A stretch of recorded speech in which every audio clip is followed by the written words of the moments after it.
Hi everyone, welcome back. I hope your day is going wonderful.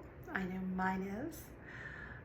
Zoe and I, we had fun with the tortoise today. Yes, Zoe, I'm talking about you. I saw her go running and I'm like, don't you go after my tortoise. Leave my tortoise alone. Did you go after the tortoise? Did you go after the tortoise? Oh! But anyway, I went and got some leafy vegetables or herbs from my garden, and I gave them to the tortoise. Got her away from him, and then she started to walk again. So he's like, "I'm gonna go get it," and I'm like, "No, you're not." So the tortoise went up. I have other leafy greens up where I know she goes all the time. So that was my morning. Kind of exciting. Love watching nature. But where I left off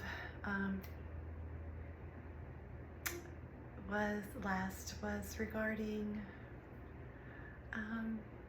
my birth and my love of Jesus. And let me just say, I was born on a beautiful late September night. Stars are out, waxy moon, and I was born in Washington, D.C. My mother was a CPA for two large auto dealerships in D.C., Orsman Chevrolet, and now I think they have Toyota and everything else, and Capital Cadillac in Washington, D.C. And it was in D.C. at the time. And my father, he was a lineman for the C&P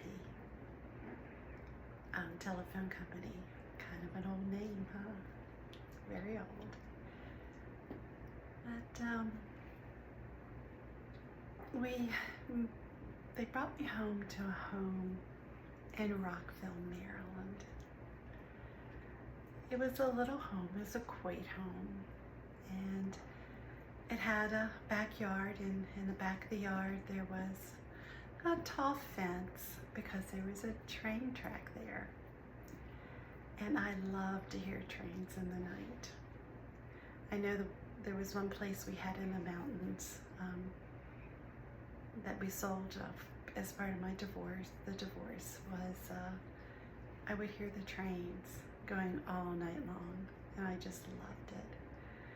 And my brother, he'd climb up on the fence, and as the trains went by, he was like waving to them, and they were honking blowing their whistle like, "Lady, come get your kid. He's on the fence. Get out here." That was just my brother. He's just, anybody knows him, he was just always climbing or doing something. That's my brother. And my father built a carport, and there was a carport, and he built a living room from that because he had to expand the house because now there were two children. And I remember one night I woke up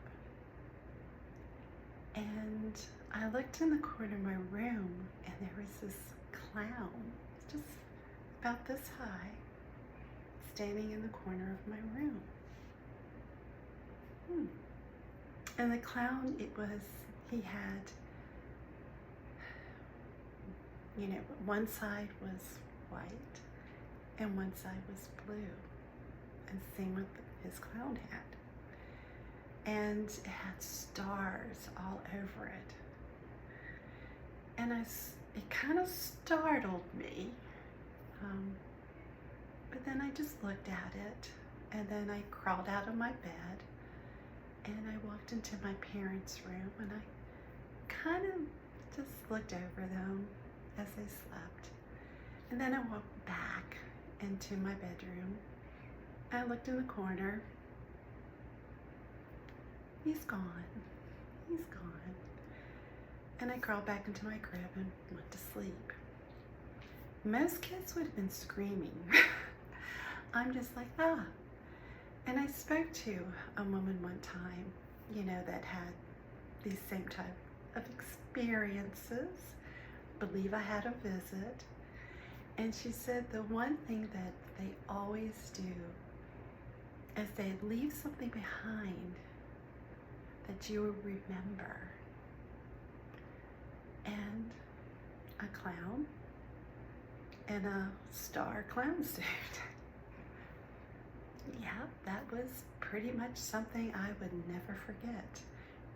And later on I'll tell you about another visit I had to later on in life. Well, a few years later.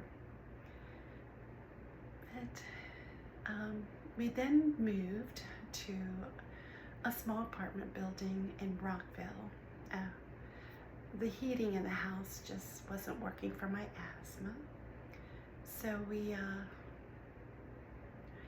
moved to a small apartment building, and there was woods in the front.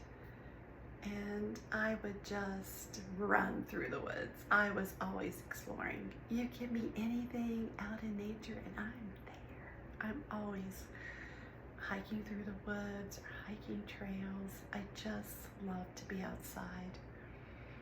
That's why sometimes I wonder, why did I move to Georgia? It's 101 degrees this morning with the heat index. I'm like, I can't get out. It's too dang hot. But anyway, I would run through the woods, and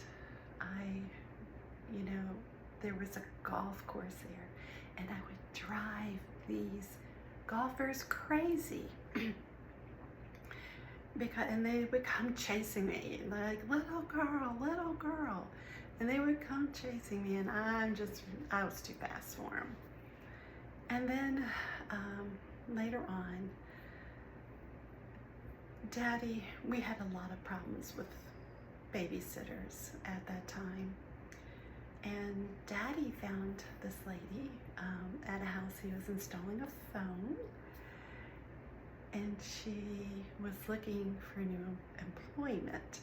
She was watching this lady's children, and she just wasn't happy there. So Daddy says, we're having a problem with our babysitters. I think you would be the perfect fit. And we loved her. We loved her dearly. And Daddy, they bought a house. And Odie and I always shared a room. We always shared a room. But and we moved to this house in Silver Spring, Maryland, and it was an amazing house. It had a lot of character, and it was really an old house. And she had a daughter she was really sick. She had some mental issues, unfortunately. And she was in the Catonsville Mental Hospital. But they called one day and said, hey, she's getting better. And Daddy says, we'll just move Margie in with her brother. And you and your daughter, you just go in here. Because there was a big room and had a kitchenette in it, a nice room, for a living room. We had a big bay window up there, so you could put a couch and chair and a bed in there. So that's where her and her daughter stayed. And there was always something about that house that just haunted me. And my one night, apparently, her daughter pulled a knife on my father, and she had to go back to the mental hospital. And I always thought that maybe that's what was haunting me. Maybe I saw that. I don't know. And I would always reach out to my brother and say, was there another room in that house? Like a small room? Was there another room in that house? And he would go, no, Margie, it was just the 2 bedrooms upstairs and the bedroom downstairs with the master bath. He goes, that's all there was, Margie. And I'm like, okay. I mean, I was little. What do I know? And then several months ago, I was reading a Bible verse.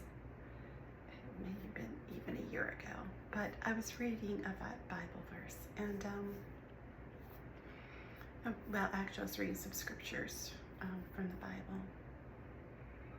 And when I got done, I had this vision, and I do have visions. It's not all the time, but I do have visions. And usually it's just a warning or something from my past. But something, I will get these visions. And after I read those scriptures, I got this vision. And it was a ritual was performed on me in that house. And the thing is that I'm severely allergic to fleas. They used to chew me up. And we had a cat, and Daddy put it down in the basement because it had fleas. And they wouldn't allow me down there because I would get chewed up until they could get it all taken care of. And the vision that I saw was my grandmother had recently performed a haircut on me. I remember my mother told my dad, if you take her up there to your mother's, do not let her cut her hair. She cut my hair. And it was just like a bowl. She put a bowl in my head and just cut it. And in the vision, it was that short hair. So I knew it was that house. And people that I loved were performing this ritual on me. Yeah. And I remember afterwards, something happened because they sent me up to Aunt Bessie's, which is right up the street. And they said that they, because I was chewed to pieces because I was down in the basement. The room was down in the basement and it was dark. That is what, and that's why that house kept haunting me. And I'm sure my father questioned the hell out of my mother. What was she doing down in the basement? You know she gets chewed alive by fleas. Why was she down there? So, you know this as well as I do. It only takes a few days to get rid of fleas. And I'm sure they would have called pest control and everything else. I know my father. And I was there more like 2 months. And so I don't know what happened. I don't know why I was taken from the house, but I was removed from the house. And my mother and father, their relationship changed after that. So I don't know what happened there. Only thing I know is that afterwards, one of my uncles passed away. And I remember my brother told me one time, he just told me this recently, as a matter of fact, he said, I never liked her because she told me one day when he was a little boy that it should not have been her husband but died, but our father. My daddy didn't do anything. So, and then afterwards, there was a scare that I may have leukemia, and the doctors are keeping a close eye on my blood, and there was some type of medication and shots that I had to take. And then throughout my life, if I would start feeling tired or whatever, sure enough, the white blood count was taken over again. I had to go in and take the medicine. I haven't had to do that since I've been in my 20s. I don't even know what medicine they gave me now, so Lord help. I don't know what they gave me. I knew back then, but I forgot. But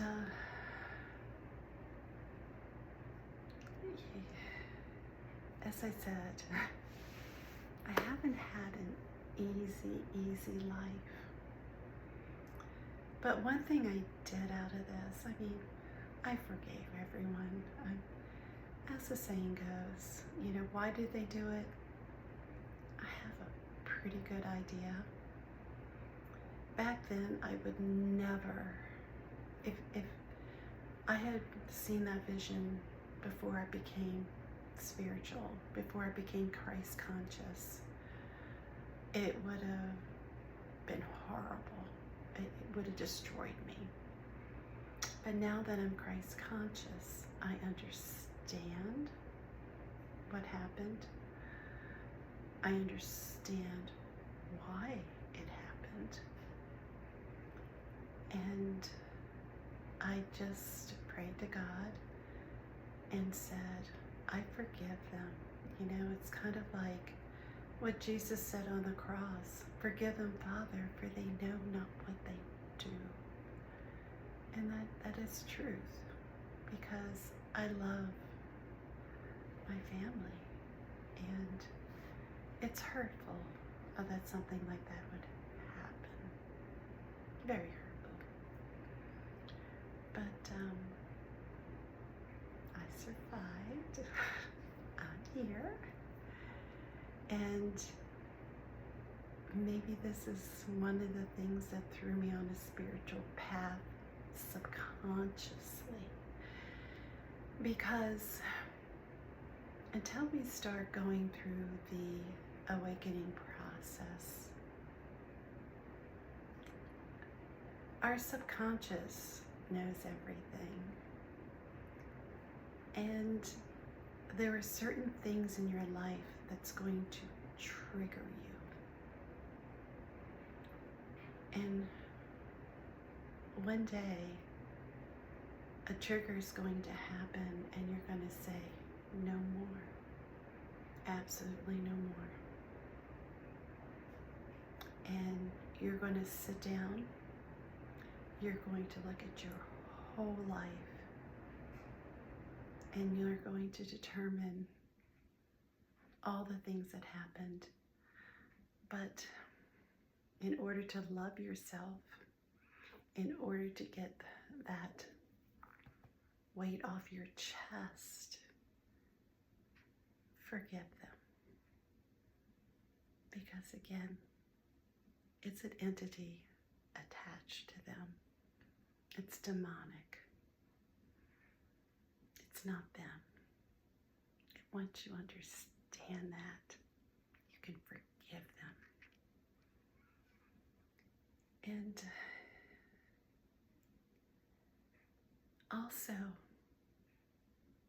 tell your inner child, because my inner child has been tied up and bound for so long. I told my inner child it's okay, it's safe to come out now and play. Everything's fine. So, I just wanted to come back. As I said, my life has not been easy. From a little girl up until now. I mean, are things when you become Christ conscious, are there things that are going to happen to you? Yes. You know, I'm reading the book of Samuel now with King David. My goodness. I mean, things happen, but always reach out to God. God will lead you. God will guide you. And will you need some help? Yeah. You know, you'll need some help along the way. I have a wonderful family, and I'm so blessed with my children, my son-in-laws, all of my grandchildren, and now the greats. I have to say that loud, greats. They're wonderful. But I just wanted to say, come back today and continue on with my story. As I said, I'm diving in deeper. So, until the next time, you'll have a wonderful, wonderful day. I love each and every one of you. And also, do a little homework. What does 143 mean from an angel number perspective? Love you. Goodbye.